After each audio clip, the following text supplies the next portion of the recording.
With the Daymakers Alpine adapters, we made some recent modifications that will allow you to use both a downhill ski boot and now a Gripwalk ski boot, which is the standard in Alpine touring and mountaineering.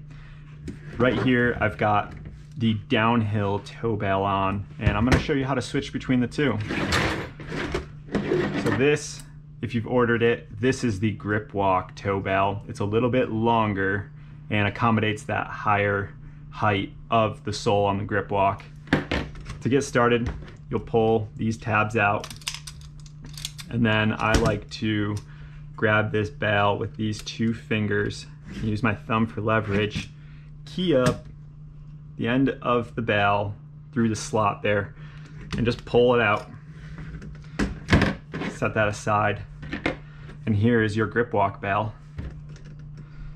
You can key it up, make sure it lines through. So I've got one of the arms coming through the top deck right now, and I will, with two fingers like this and usually my thumb for leverage, grab from here and just pull it open and drop the arm in. It's as simple as that.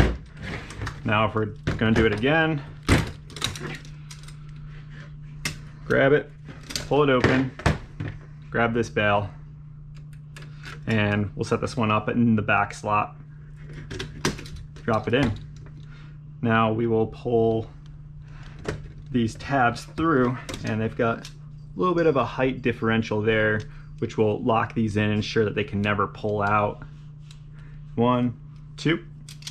All right, it's all the way in there, and this will keep this toe bail up.